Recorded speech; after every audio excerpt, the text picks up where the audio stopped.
निर्मला सीतारामन यांनी सादर केलेला अर्थसंकल्प हा विकासाला बूस्टर डोस ठरेल, अशा प्रतिक्रिया विविध क्षेत्रातील उद्योजक व व्यावसायिकांनी व्यक्त केल्या आहेत. केंद्र सरकारचा सन 2022 आणि 23चा अर्थसंकल्प अर्थमंत्री निर्मला सीतारामन यांनी लोकसभेत सादर केला. याचं थेट प्रक्षेपण जितो पुणेच्या वतीने आयोजित केलं होतं. सामान्य माणसाला अर्थसंकल्प समजावा या हेतूने विविध क्षेत्रातील उद्योजक व व्यावसायिकांना जितो पुणेतर्फे निमंत्रण करण्यात आलं होतं. अर्थसंकल्पानंतर मान्यवरांनी दिलेल्या प्रतिक्रिया आपण पाहूयात. सर्वात पहिली तर अभिनंदन पूर्ण सीताराम देवी आणि यांच्या टीमला पूर्ण की त्यांनी फार छानसं असं बजेट दिलं. एक डिलाईटफुल बजेट जे पाहिजे होतं ते आलेलं आहे. खास करून 3 गोष्टी नवीन चांगल्या आलेल्या आहेत. एक तर त्यांचं इन्व्हेस्टमेंट टुवर्ड्स द पंतप्रधान आवास योजना ती वाढवलेली आहे. दुसरी गोष्ट लॉंग टर्म कॅपिटल गेनचं जे आहे त्यांनी 37% 15% आणलेलं आहे. आणि तिसरी गोष्ट इन्फ्रास्ट्रक्चरसाठी नो डाऊट BJPचं नेहमी धोरण राहिलेलं आहे की ते नेहमी 100% इन्फ्रावरती काम करतात. या सगळ्या गोष्टी चांगल्या आहेत. फक्त आता टॅक्सपेअरच्या हिशोबाने जर सांगायला गेलं तर टॅक्सपेअरच्या हिशोबाने आमच्याकडे काही भूमिका आहेत. कारण की आज GSTचं कलेक्शन सगळ्यात मोठं झालेलं आहे. तरीसुद्धा बऱ्याचशा ठिकाणी आत्ता प्रॉब्लेम जो आहे तो GSTच्या काही पेनल्टीज लागलेल्या आहेत काही लोकांना, काही अडचणी आहेत. आणि ह्या अडचणी का आहेत तर त्यांच्या सिस्टम्स बरोबर नव्हत्या. हजारोंपेक्षा जास्त अमेंडमेंट्स आत्तापर्यंत GSTला आलेल्या आहेत. तर त्या GSTमध्ये ज्या काही सिस्टीम आहे त्याच्यामध्ये माफी दिली पाहिजे व्यापाऱ्यांना. कारण की त्यांचा दोष नाही आहे. नवीन आपण काहीतरी प्रक्रिया आणलेली होती, त्यामध्ये नवीन गोष्टी काहीतरी घडलेल्या होत्या आणि त्यामध्ये जर अमेंडमेंटवरती अमेंडमेंट येत गेल्या तर त्याच्यावरती पेनल्टी लागायला नाही पाहिजे. नंबर 1. दुसरं जे टॅक्स कलेक्शन आपलं होतं आहे ते टॅक्स कलेक्शन करताना तुम्ही कलेक्ट करताना टॅक्सपेयर्सकडनं करताय. पण दुसरी अडचण अशी आहे की ज्यावेळेस ते टॅक्सचं तुम्ही अवमूल्यन करताय किंवा ज्यावेळेस त्याचा खर्च होतो, बऱ्याच ठिकाणी हे free, electricity free, how free, हे ते फ्री, ह्या फ्रीचं सगळ्यात मोठा बोजा जो बसतो तो येतो टॅक्सपेयरवरती. तर टॅक्सपेयरला सुद्धा तुम्ही विश्वासात घ्यायला पाहिजे की आपण ह्या ज्या गोष्टी करतो आहे, ज्या वेळेस इलेक्शन्स येतात स्टेटमध्ये काहीतरी गोष्टी फ्री दिल्या जातात, पण त्या कोणाच्या भरोश्यावरती दिल्या जातात तर 100% त्या टॅक्सपेयरवरच्या. कारण की टॅक्सचा रेव्हेन्यू जो आहे तो टॅक्सपेयरकडनं कलेक्ट केला जातो. तर त्या गोष्टी तुम्ही 100% घेत असता. तिसरी गोष्ट मेडिकलचे अलाउन्सेस जे आहेत ते सुद्धा आम्हाला अजूनपर्यंत व्यापारी लोकांना किंवा इंडस्ट्रीजला असं फ्री दिलं जात नाही. आमच्या कामगारांना तुम्ही मेडिकलचे जे अलाउन्सेस असतात ते आमच्या टॅक्समधनं क्लिअर असतात. परंतु ज्यावेळेस आम्ही आमच्यासाठी मेडिकल जर हे आहे तर ते फ्री नाही आहे. ही फार एक मोठा प्रश्न आहे. कारण की प्रॉब्लेम असा आहे की जर आम्ही फिट राहू, ऑन्ट्रप्रेनर जर फिट आहे तरच तो सबऑर्डिनेट लोकांना फिट ठेवू शकतो. तर त्या गोष्टीकडे सुद्धा थोडासा विचार दिला पाहिजे. ओव्हरऑल बजेट छान आहे कारण की आता त्यामध्ये बऱ्याचशा डिटेलिंगमध्ये अजून यायच्या गोष्टी बाकी राहिलेल्या आहेत. पण ज्या हिशोबाने त्या लोकांनी इन्व्हेस्टमेंटच्या गोष्टी केल्या आहेत, मेक इन इंडियासाठी ते खर्च करायचा प्रयत्न केलेला आहे, 100% म्हणजे स्वागतनीय आहे. आणि येणाऱ्या काळामध्ये 100% जसं कलेक्शन वाढते GSTचं, जसं आता इकॉनॉमी वाढत चाललेली आहे, 100% ह्याच्यावरती त्यांचं 100% ह्याच्यावरती त्यांनी लक्ष दिलेलं आहे. ते 100% चांगलं आहे. पण ह्या काही गोष्टीकडं नक्कीच गव्हर्नमेंटने लक्ष दिलं पाहिजे. जितो एक अशी संस्था होती भारतातली की त्यांनी आमच्या माननीय फायनान्स मिनिस्टर निर्मला सीतारामनना पहिलं पत्र लिहिलं. त्या पत्राप्रमाणे सगळं ॲक्सेप्ट झालं. तो आम्हाला गर्व आहे, रिअली गर्व आहे. आमच्याकडे तर एव्हिडन्स आहे. आम्ही पत्र पाठवून 3 महिने झाले, 4 महिने झाले, पण त्यांनी ते सगळं ॲक्सेप्ट केलं. आणि बजेट हे सुंदर बजेट, एवढं हे असताना त्यांनी एवढं सुंदर बजेट दिलं की पुणेकर याच्यावर आनंदात आहे. ज्वेलरीवर सुद्धा त्यांनी 5% ड्युटी कमी केली. त्याच्याने सोन्याच्या बिझनेसवर परिणाम होणार निश्चित. आणि सगळे व्यापारी वर्ग खुश आहे आणि त्यांना तेच पाहिजे होतं. आज बजेटसाठी आम्ही जितोनी एक ऑनलाईन आणि लाईव्ह जितोचं एक केलं होतं. त्याच्यात बरीचशी मान्यवर लोक आली आणि त्याच्याबद्दल आम्हाला अभिमान आहे. कोविडमुळे गेल्या 2 वर्षामध्ये भारताच्या पब्लिकला व सरकारला चॅलेंज होतं. मात्र ते चॅलेंज मीट करून अर्थव्यवस्था आर्थिक रुळावर आली आहे असं ह्या बजेटवरून दिसतं आहे. कारण बजेटमध्ये टॅक्सेस वर्सेस डेव्हलपमेंट तेव्हा खर्चात कमीत कमी व डिसेंट्रलायझेशन्स आणि आपण जे म्हणतो की पब्लिक अंडरटेकिंग जे नुकसानीत जाणारे जे आहेत ते ट्रान्सफर करण्याची तरतूद अशा प्रकारे व जगामध्ये विश्वामध्ये भारताबद्दल जी ॲक्सेप्टन्सी आलेली आहे की भारतीय जे देश की जिथं आपल्याला इन्व्हेस्टमेंट करायला काहीच हरकत नाही, तेव्हा अशा निरनिराळ्या स्टेप्स गव्हर्नमेंटने घेतल्या असल्याने आपली आर्थिक व्यवस्था मजबूत होऊ लागली आहे आणि म्हणूनच डिफेन्सवरती खर्च, इतर इन्फ्रास्ट्रक्चर डेव्हलपमेंटवरती खर्च करण्याची तरतूद मंत्र्यांनी केलेली आहे. मला वाटतं आपण त्याचं स्वागत करायला हवं. मात्र काही गोष्टी अशा असतात की प्रत्येकानं अपेक्षा असते प्रत्येक बजेटच्या वेळेला की इन्कम टॅक्सची स्लॅब म्हणजे एक्झम्पशनची ती वाढेल. ती वाढली नाही आहे, ही फॅक्ट आहे. ती वाढणं शक्य नव्हतं यंदा, कारण की त्यांना खर्चाचे बाकीचे लिमिटेशन्स आहेत. आपल्या बिलो पॉवर्टीच्या लोकांना जी मदत द्यायची होती त्याच्याबद्दलची तरतूद आहे. तर सर्वसामान्य माणूस खुश राहणार आहे किंवा त्यांची आर्थिक स्थिती चांगली होणार आहे. आणि सर्वसामान्य माणसाची जर आर्थिक स्थिती चांगली राहिली, स्पेंडिंग पॉवर वाढली, तर निश्चितपणे व्यापारात प्रगती होईल. आणि व्यापारात प्रगती झाली तर बाकीच्या सर्व गोष्टीमध्ये प्रगती होणारच आहे. तेव्हा मला असं वाटतं की आहे ह्या परिस्थितीमध्ये यापेक्षा चांगलं बजेट होणं शक्य नव्हतं. या बजेटचं मी स्वीकार करतो. शिक्षण संस्थाच्याबद्दलचं नॅशनल एज्युकेशन पॉलिसी व इतर गोष्टींनी त्यांनी GDPचा जो टक्का असतो त्यातल्या काही प्रमाणात वाढ केली आहे. खरं आणखी थोडी जास्त वाढ करायला हवी होती, परंतु त्यांचे कन्स्टंट असल्याने आपण होप्स करूया की पुढच्या बजेटमध्ये निश्चितपणे ह्या सर्व गोष्टींचा विचार होऊन त्या बजेटमध्ये तरतूद होईल. व्यापाऱ्यांना जो त्रास होत होता तो ITR 2 वर्ष वगैरे जे पेनल्टीज वगैरे त्यासाठी सुद्धा गव्हर्नमेंटने रिलीफ दिलेला आहे आणि ते रिलीफसुद्धा स्वागतयोग्य आहे की नाहीतर छोट्या व्यापारी, मध्यम व्यापारी यांच्याकडे इतकी मुबलकता नसते की सर्व गोष्टीची पूर्तता करावी आणि प्रत्येक गोष्टीला पेनल्टी आणि प्रॉसिक्युशन्स ही जी तरतूद होती ती कमी केलेली आहे. ह्याचे एक स्वागत करायला हवं. तेव्हा ओव्हरऑल हा बजेट आहे ह्या परिस्थितीमध्ये, आहे ह्या आर्थिक परिस्थितीमध्ये चांगला आहे. जितो पुणे चॅप्टरचा चीफ सेक्रेटरी या नात्याने आज जो सादर होणारा बजेट होता 2022 ह्यासाठी वेगवेगळ्या समाजातले वेगवेगळ्या क्षेत्रातले दिग्गज माणसांना आम्ही इथं बोलवलेलं आणि त्यांच्या रिॲक्शन्स ज्या होत्या ह्या बजेट संदर्भात त्या आम्ही टिपल्या आणि प्रेस माध्यमातून आम्ही ते पुढं फॉरवर्ड करणार आहोत, जेणेकरून सामान्य माणसांपर्यंत एक विस्तारित स्वरूपात ती माहिती पोचावी. हाच आपला जितोचा नेहमीप्रमाणे ध्येय असलेला ट्रेड ऑर्गनायझेशनमध्ये सर्वात मोठी जी संस्था आहे ही काम कार्यरत करत आहे. ह्या अनुषंगाने आजचा प्रोग्राम आम्ही अरेंज केला होता. जितो इंटरनॅशनल ट्रेड ऑर्गनायझेशन ह्या संस्थेने ह्या वर्षी प्रथमच वेळेस एक बजेट, विस्तारित बजेट याचं लाईव्ह स्ट्रीमिंग ठेवलं होतं. तो एक स्ट्रीमिंग बघण्यासाठी आम्ही विविध उद्योगातले विविध मान्यगण यांना आमंत्रित केले होते.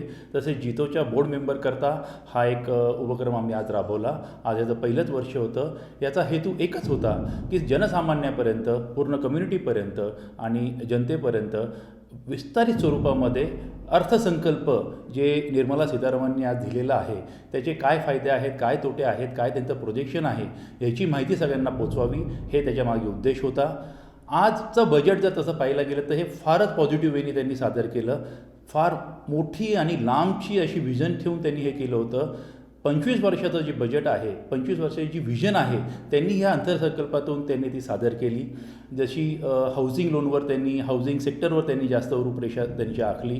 डिजिटल ॲसेट हा नियमितप्रमाणे आपल्या प्रणालीत कसा यावा, त्याच्यावर कसे टॅक्सेस असावे ह्याबद्दल त्यांनी माहिती दिली. ट्रान्झॅक्शन, डिजिटल ट्रान्झॅक्शन आहे त्याच्यावर टॅक्सेस त्यांनी दिलेले आहेत. तर बऱ्याच प्रकारचे जे प्रोजेक्टेड रिपोर्ट आहे, प्रोजेक्टेड नवीन नियमावली आहे, नवीन त्यांचे प्रोजेक्ट आहेत त्यांच्यावर त्यांनी खास करून फोकस ठेवला आणि फारच उत्तेजित आणि फारच कामास्वरूपाचं अर्थसंकल्प आज त्यांनी सादर केलं. हे फार छान प्रकारे होतं. रिअल इस्टेट क्षेत्रामध्ये 2 पार्ट आहेत, हाऊसिंग आणि इन्फ्रा. प्रायमाफेशिया प्रोग्रेसिव्ह बजेट वाटतं आहे, फाईन प्रिंटची वाट पाहत आहोत. प्रोग्रेसिव्ह बजेट म्हणताना इन्फ्रास्ट्रक्चरमध्ये सरकारने लक्ष घातलं असं वाटतं आहे. हाऊसिंग सेक्टरला प्रधानमंत्री आवास योजनेसाठी 48,000 करोडची जी तरतूद केलेली आहे आणि 80 लाख घरं बांधायचा त्यांचा मानस आहे. तर त्या व्यतिरिक्त आणखी काही रिअल इस्टेट हाऊसिंगला दिलं असेल तर ते फाईन प्रिंट पाहिल्यानंतरच सांगता येईल. Overall budget is good. हा अर्थसंकल्प खूप आशेने आम्ही वाट पाहत होतो, कारण गेले 2 वर्ष ज्या पद्धतीने कोविडमध्ये इकॉनॉमीची हानी झालेली आहे त्याची पुनर्बांधणी हे सरकार कसं झेलतं आहे ही सगळ्यांना एक कठीण प्रसंग होता. पण या सरकारनी आणि निर्मला सीतारामन आणि त्यांच्या टीमनी अतिशय सुंदर बॅलन्स ग्रोथ ओरिएंटेड बजेट तयार केलेलं आहे. इमिजिएटली कन्झम्पशनमध्ये खूप मोठा तेजही येईल अशी कल्पना मला वाटत नाही, पण सप्लाय साईड आणि एक्सपोर्टला बूस्ट जेणेकरून रोजगार वाढेल आणि जेणेकरून कन्झम्पशन वाढेल अशी आशा आम्हा सर्वांना आहे. आज का बजट मुझे काफ़ी बैलेंस लगा और 1-2 चीज़ें मुझे बहुत अच्छी लगी. उसमें नंबर 1 इज़ PM गति शक्ति, जिस पे गवर्नमेंट का बहुत ज़्यादा जोर है. ये एक ऐसा सब्जेक्ट है जहाँ पे इसको गेम चेंजर हम कह सकते हैं, क्योंकि जब ये गति शक्ति के बाद में काफ़ी चीज़ें चेंज होने वाली है. जैसे कि ट्रांसपोर्ट कॉस्ट जो आज की डेट में बहुत बड़ा बैरियर है हमारे लिए, और दूसरा है कि इस वो बजट में सर्कुलर इकोनॉमी के ऊपर में बहुत बात हुई है. सर्कुलर इकोनॉमी भी बहुत बड़ा गेम चेंजर है, जहाँ पे खास करके अगर मैं प्लास्टिक की या पॉलीमर की बात करूँ तो वो काफ़ी यूज़फुल रहेगा सर्कुलर इकोनॉमी के सपोर्ट करने के लिए. सो ये बहुत अच्छी बात है जहाँ पे इस बजट में मुझे नज़र आई है. काफ़ी टैक्सेस वगैरह भी बैलेंस किया गया है, और साथ में एक चीज़ पे जोर दिया गया है कि इंफ्रा पे जैसे जैसे इंफ्रा चेंज होता है, इंफ्रा इम्प्रूव होता है, चीज़ें ऑटोमेटिकली चेंज होने लगती है. और एक इंडस्ट्री के हिसाब से मैं समझता हूँ कि बहुत सारी चीज़ें रिफॉर्म में लेके आए, जैसे टैक्सेस वगैरह, तो ये काफ़ी यूजफुल चीज़ें हैं जो मेरे हिसाब से होनी चाहिए. भारत सरकारने आज वर्ष 2022-23साठी अर्थसंकल्प सादर केला गेलेला आहे. या अर्थसंकल्पामध्ये अनेक सेक्टरला चांगल्या योजना शासनाने जाहीर केलेल्या आहेत आणि त्यामुळे भारताची प्रगती मोठ्या प्रमाणात होईल याच्यात काही शंका नाही. परंतु अन्नधान्य व खाद्यान्नाचा व्यापार जे करणारे वर्ग आहे हा भारत देशाचा एक मोठा वर्ग आहे. यांच्या काही अपेक्षा याच्यामध्ये पूर्ण झालेल्या दिसत नाही आहे. ई कॉमर्स आणि ऑनलाईन व्यापार या कोरोनाच्या काळामध्ये वाढला आणि या कोरोनाच्या काळामध्ये ज्या व्यापाऱ्यांनी डॉक्टरांच्यासारखी एक भूमिका निभावून या जनतेची सेवा केलेली आहे त्या जनतेला या अर्थसंकल्पामधनं काही मिळालेलं दिसत नाही आहे. सामान्य जनतेचं टॅक्स स्लॅब कमी करण्यात आलेला नाही आहे. व्यापारी वर्ग असेल किंवा छोटा व्यापारी असेल त्यांच्यासाठी टॅक्सचा स्लॅब आहे तो कमी करण्यात आलेला नाही आहे.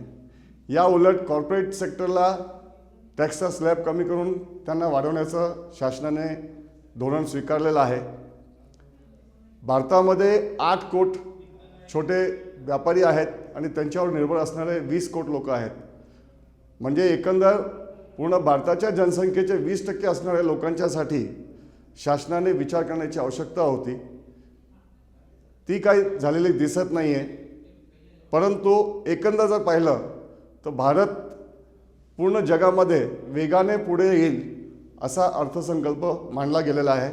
त्याबद्दल मी माननीय निर्मला सीतारामनजींना धन्यवाद देतो. सर्वप्रथम सीतारामन मॅडम आणि त्यांच्या टीमचं मी अभिनंदन करतो की त्यांनी एक चांगलं बजेट दिलेलं आहे. कारण की कोविडमध्ये सरकारला बराच खर्च आला, परंतु या बजेटमध्ये नवीन काय टॅक्सेस कोविडचे रिलेटेड ॲड नाही झाले, ते एक चांगली गोष्ट झाली. इन्फ्रास्ट्रक्चरमध्ये सर्व काही व्यवस्थित आहे. त्यांनी आता जे पंतप्रधान आवास योजनाचं जे डिक्लेरेशन दिलेलं आहे, प्रश्न असा की ते त्यांनी लवकर लवकर करावं. घोषणा ही 2022 या घरांची होती, आता ते एक्सटेंड करून 2025पर्यंत मला वाटतं झालेली. 80 लाख घरं बांधण्याचा संकल्प आहे तो त्यांनी पुरा करावा. 1-2 गोष्टी त्यांनी टॅक्सेसमध्ये लक्ष दिलं पाहिजे. आता जसं मॅडम म्हटल्यात की येणाऱ्या काळात 50% भारत हा शहरात राहणार आहे, म्हणजे अनेक लोक घर घेणार आहेत.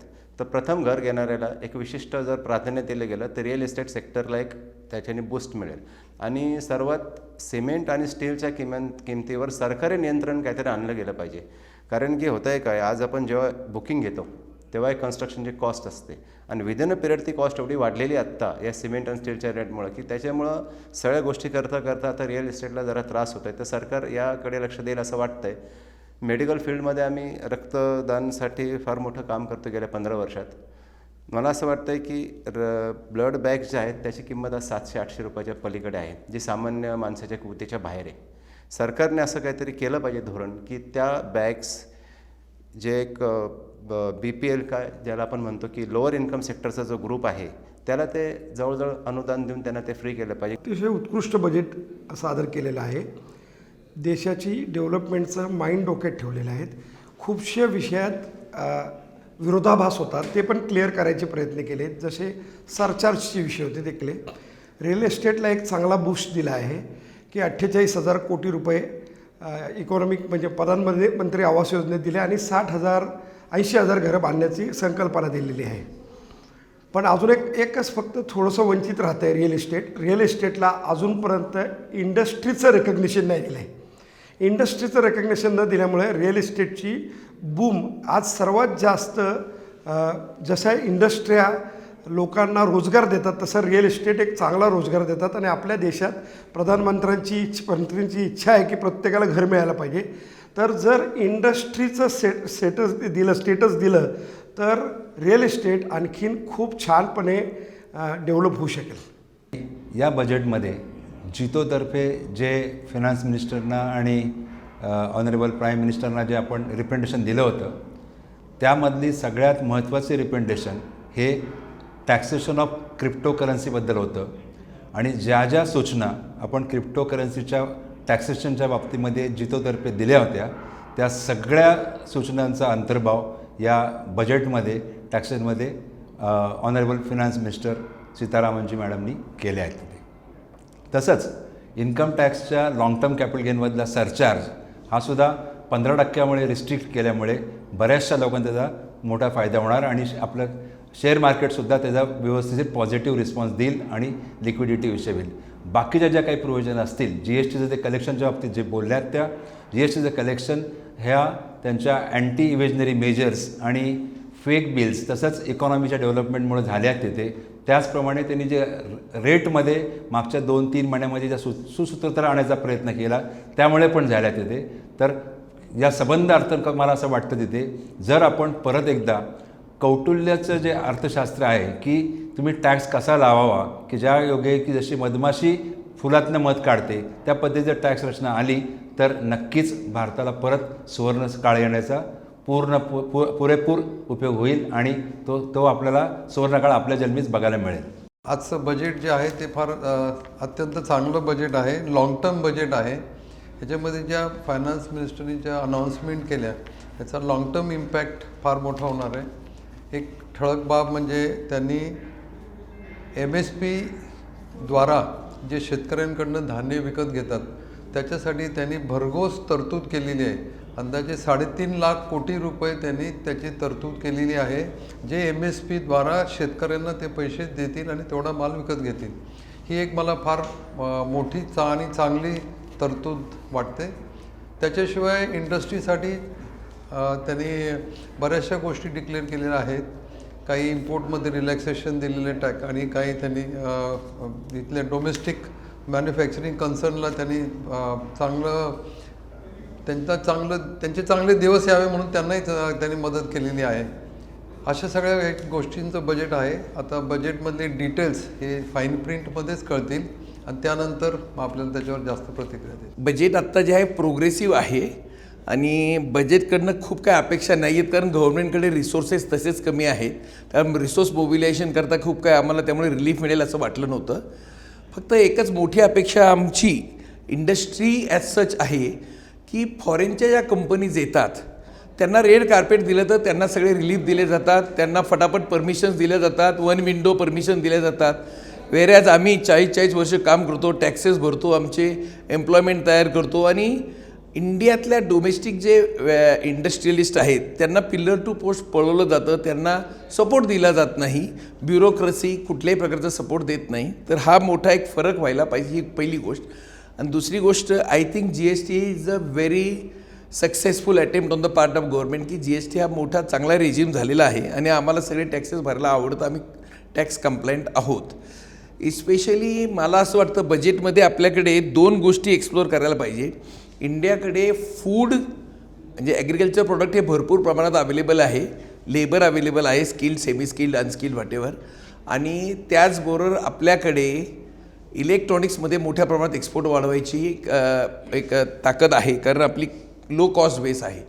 तर त्याकरता मोठ्या प्रमाणात प्रयत्न व्हायला हवेत. म्हणजे ॲग्रिकल्चर कमॉडिटीजचा एक्सपोर्ट आणि इलेक्ट्रॉनिक्स गुड्सचा एक्सपोर्ट, कंझ्युमर इलेक्ट्रॉनिक्स, तर तो एक्सपोर्ट वाढवायला खूप मोठ्या प्रमाणात स्कोप आहे. पण त्याकरता चांगला इन्फ्रा, इस्पेशली कंटेनरची मुवमेंट्स, कार्गो लवकर क्लिअर करण्याकरता कस्टमचा सपोर्ट आणि ह्या गोष्टी जर दिल्या तर इलेक्ट्रॉनिक्सचा एक्सपोर्ट खूप मोठ्या प्रमाणात वाढला आहे आणि वाढू शकतो. आणि तसाच फूडचा पण एक्सपोर्ट खूप मोठ्या प्रमाणात वाढू शकतो, कारण आपल्याकडे ॲम्पल 70% लोक आजही शेती करतात.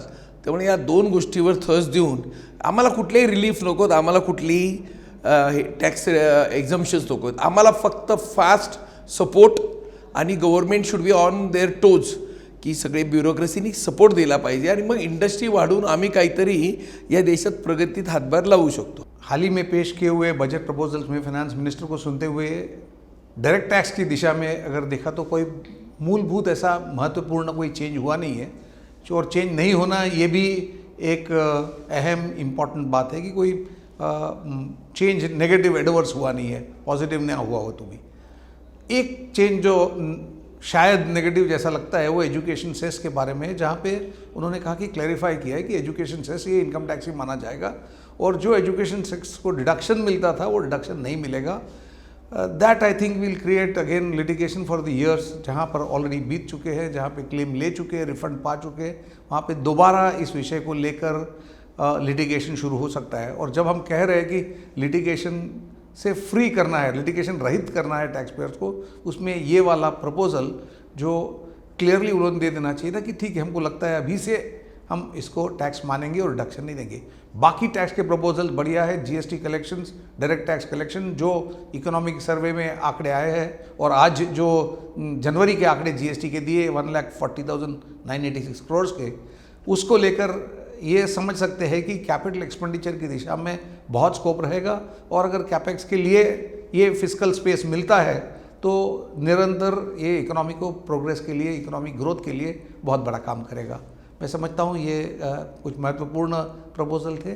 और बाकी सारे whether it is the digital university, whether it is the expenditure on education and health, it has been a wonderful job that has been done.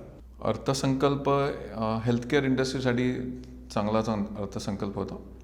एक महत्त्वाची गोष्ट जी झाली ते हेल्थकेअर इकोसिस्टीमला डिजिटल प्लॅटफॉर्मवर आणण्यासाठी जी गोष्ट झाली तो एक महत्त्वाचा निर्णय झाला.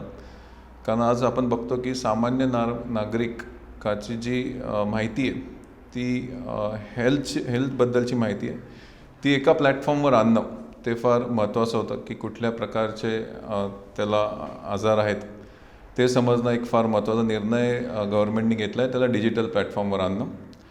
डेफिनेटली ह्याला प्रत्येक सेक्टरला म्हणजे सामान्य माणसापासून हॉस्पिटल्स, डॉक्टर्स आणि हेल्थकेअर कंपनीज यांना त्याचा बेनिफिट होणार आहे.